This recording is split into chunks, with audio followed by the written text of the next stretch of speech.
আসসালামু আলাইকুম সম্মানিত ভিউয়ার্স। আজকের এই ভিডিওর মাধ্যমে আমরা জানবো যারা একটি এনআইডি কার্ড দিয়ে ১০ এর অধিক সিম কার্ড কিনেছেন, তো ইতিমধ্যেই কিন্তু সেই সিম কার্ডগুলো বন্ধ করে দেওয়া হয়েছে। তো এখন প্রশ্ন হচ্ছে, তো সেই সিম কার্ডের ভিতরে অনেকের এমবি, মিনিট অথবা রিচার্জ করা টাকা ছিল। তো এখন প্রশ্ন হচ্ছে, সেই এমবি, রিচার্জ করা টাকা বা মিনিট আমরা আবারও পুনরায় ফেরত পাবো কিনা? আপনি যেই অপারেটরের সিম কার্ড ব্যবহার করেন, তো সেই অপারেটরের সেই কেয়ার কাস্টমার সার্ভিস প্রতিনিধির সাথে আপনি তাদের সেন্টারে গিয়ে সেই সিম কার্ডগুলো কেটে আপনি কিন্তু পুনরায় আবারও আপনি ১০ টির নিচে অর্থাৎ ৫ টি বা ৭ টি সিম কার্ড ব্যবহার করতে পারবেন। তো আপনি যখন পুনরায় সেই সিম কার্ডগুলো আপনি রিপ্লেস করে আবারও সেই সিম কার্ডটি আপনি ব্যবহার করবেন, তো সেই সিম কার্ডের ভিতরে আপনার এমবি, মিনিট অথবা রিচার্জ করা টাকা থাকবে কিনা? তো সেই বিষয়টাই আমরা জানবো আজকের এই ভিডিওর মাধ্যমে। তো আমি যেহেতু জিপি সিম ব্যবহার করি, তো জিপি সিমের কেয়ার কাস্টমার সার্ভিস প্রতিনিধির সাথে আমি কথা বলবো। তো কথা বলে আমরা জানবো যে আসলে আমাদের সেই রিচার্জ করা টাকা বা এমবি, মিনিট সবকিছু থাকবে কিনা? তো আমাদের ভিডিওর সাথেই থাকুন। আর অবশ্যই ভিডিওতে একটা লাইক দিয়ে আমাদের সম্পূর্ণ ভিডিওটা কন্টিনিউ করবেন। তো চলুন আমরা সেই হেল্পলাইন সেন্টারে ফোন করি। কাউসার বলছি, আজ আমি আপনাকে কিভাবে সহযোগিতা করতে পারি? জি, ওয়ালাইকুম সালাম। ভাই আমার একটা ইনফরমেশন আমি জানতে চাচ্ছি। তো সেটি হচ্ছে আমি একটি জিপি সিম ব্যবহার করি।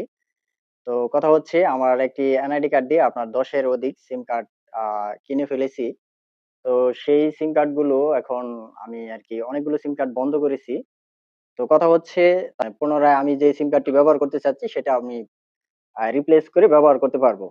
তো এখন প্রশ্ন হচ্ছে আমার ভাইয়া যে সেই সিম কার্ডের ভিতরে আমার অনেকগুলো এমবি ছিল, মিনিট ছিল, হচ্ছে যে টাকা ছিল। তো আমি পুনরায় সেই টাকা বা মিনিট বা এমবি ফেরত পাবো কিনা সেই বিষয়টা জানতে চাচ্ছি। ধন্যবাদ তথ্যটি জানতে চাওয়ার জন্য। জি। স্যার, সেগুলো হচ্ছে আর আপনি ফেরত পাবেন না। সেগুলো হচ্ছে ফ্ল্যাশ হয়ে যাবে। মানে হচ্ছে সেগুলো আর থাকবে না আপনার অ্যাকাউন্টে। আচ্ছা, তো সিমটা বন্ধ হয়ে গিয়েছিল। এখন সিমটা আপনাকে নতুন করে আবার অ্যাক্টিভ করে দেওয়া হচ্ছে। কিন্তু সেইগুলো হচ্ছে বন্ধ হয়ে যাবে। মানে শেষ হয়ে যাবে। কেন শেষ হবে ভাইয়া? ওটা তো আমার হচ্ছে যে আমার টাকা দিয়ে কিনা, কেন শেষ হবে?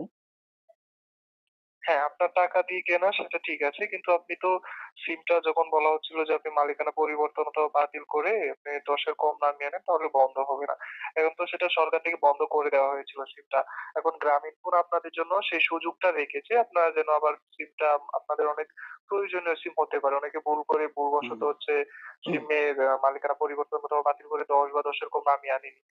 কারণ অনেকের হচ্ছে এরকমটা হতে পারে। সেটা বিবেচনা করে গ্রামীণফোন আপনাদের জন্য এই সুযোগটা রেখেছে। কিন্তু এই সুযোগটা রেখেছে আর হচ্ছে যে এমবি বা মিনিট, টাকা যেগুলো থাকবে সেগুলো ফ্রেশ হয়ে যাবে। আপনার সিমটা তো একেবারেই বন্ধ হয়ে গিয়েছিল। এই সিমটা আপনাকে একেবারে নতুন করে আবার দেওয়া হচ্ছে। এজন্যই হচ্ছে এটা ফ্রেশ হয়ে যাবে। না, বিষয়টা হচ্ছে যেহেতু আমি সিম কার্ড পাচ্ছি, তো সেক্ষেত্রে তো আমার এগুলো পাওয়ার কথা। হ্যাঁ, আপনি তো সিমটা একেবারে নতুন করে পাচ্ছেন। একটা নতুন সিম কিনলে আপনি যেভাবে পান সেভাবে একবারে নতুন পাচ্ছেন সিমটা। আপনার আগের সিমটা ধরেন নেই। এখন এই সিমটা গ্রামীণফোন যেভাবেই হোক আপনাদের জন্য রেখেছে। না, ঠিক আছে আপনারা ভাইয়া যেন নিতে আপনার পারেন সেই হ্যাঁ, সুযোগটা এক দিয়েছে। জি ১ মিনিট।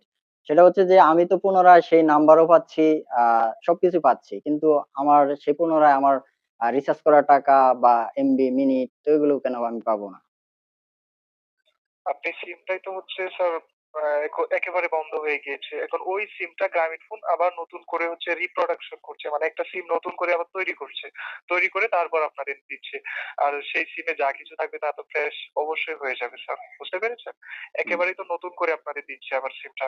সিমটা তো একেবারে আপনার বন্ধই হয়ে গিয়েছে। এখন ওই বন্ধ সিমটারে নতুন করে আবার রিপ্রোডাকশন করছে গ্রামীণফোন। তো এরকম শুনেন, এরকম তো আমার মতন অনেক গ্রাহক রয়েছে যাদের এমবি, মিনিট বা রিচার্জ করা টাকা ছিল। তো এগুলো তো ফাঁস হয়ে যাচ্ছে। তো এই টাকাগুলো আ অথবা সেই এমবি, মিনিট গুলো যাবে কোথায়? আমার প্রশ্ন হচ্ছে সেটা। আপনি একটু বলেন। সেটা ফ্রেশ হয়ে যাবে স্যার। না, ফ্রেশ হয়ে যাবে ঠিক আছে। এটা কোন খাতে যাবে একটু প্লিজ বলবেন? আপনার ধরেন আপনার ব্যালেন্সে এমবি রয়েছে, ঠিক আছে? জি। সেটার একটা মেয়াদ রয়েছে নির্দিষ্ট। হুম। মেয়াদের পর কি এটা থাকে, এটা কোথায় যায় সেটা তো ফ্ল্যাশ হয়ে যায়। এরকম সেমটাই হচ্ছে এটার মধ্যেও। আবার টাকার ক্ষেত্রেও সেম রয়েছে। কিন্তু আপনি দীর্ঘদিন যাবত রিচার্জ না করলে দেখা যাবে যে একসময় আপনার আউটগোয়িং বন্ধ হয়ে যাবে, আরেক সময় আউটগোয়িং ইনকামিং দুটোই বন্ধ হয়ে যাবে। একসময় দেখা যাবে যে আপনার রিকানেকশন পর্যায়ে চলে যাবে। তখন সিমে টাকা-টুকা যা কিছু থাকবে তখন আপনি আবার চাইলেই রিকানেকশন যে ফ্রেশ হয়ে যায় এটা এটা কোথায় যায়? এটা বা কোন খাতে যায়? আমি জানতে চাচ্ছি। স্যার এটা হচ্ছে কোন খাতে যে আপনি ফ্রেশ হয়ে যখন এমবি মিনিট চলে যায় তখন হচ্ছে এটা ধরেন যখন আপনি একটা প্যাক নিলেন ৭ দিন মেয়াদি বা ৫ দিন মেয়াদি আপনাকে হচ্ছে সার্ভিস দিচ্ছে হচ্ছে গ্রামীণফোন। ঠিক আছে? জি, আপনাকে গ্রামীণফোন হচ্ছে এটা আপনাকে ইউজ করার ক্ষেত্রে আপনার হচ্ছে গ্রামীণফোনের যে কস্ট রয়েছে, যেমন হচ্ছে বিভিন্ন কস্ট তো রয়েছে। আপনাকে যে সার্ভিস দিচ্ছে, নেটওয়ার্ক দিচ্ছে এগুলোর কস্ট রয়েছে না? তো আপনাকে সেই হিসাবে আপনাকে হচ্ছে ব্যবহার করতে দিচ্ছে ৫ দিনের জন্য, ১০ দিনের জন্য, ১ মাসের জন্য, ২ মাসের জন্য এরকম। এবং এরপর হচ্ছে এগুলো অটোমেটিক্যালি হচ্ছে সার্ভিসটা বন্ধ করে দেওয়া হয়। বন্ধ করে দেওয়া হয় মানে হচ্ছে আপনার এটা ফ্ল্যাশ হয়ে যায়। বিষয়টা এরকম হয়। এই জিনিসটা হচ্ছে এরকম। তো জিনিসটা বন্ধ এটা হয়ে যায়। আসলে খুব দুঃখজনক কথা আমাদের সাধারণ গ্রাহকদের জন্য। কারণ আমাদের রিচার্জ করা টাকা, আমাদের ইনকামের টাকা আসলে এগুলো মেয়াদ শেষ হয়ে গেলে এটা কেটে নেওয়া হয়। কারণ আপনার ঘাম ঝরানো টাকা দিয়ে আমরা এগুলো কিনি প্যাকেজ গুলো। তো সেই প্যাকেজ গুলো যখন আমাদের মেয়াদ শেষ হয়ে যায় এটা আমাদের জন্য আসলে একটা দুঃখজনক বিষয়। তো আশা করি যে এই বিষয়টা নিয়ে আপনারা কাজ করবেন।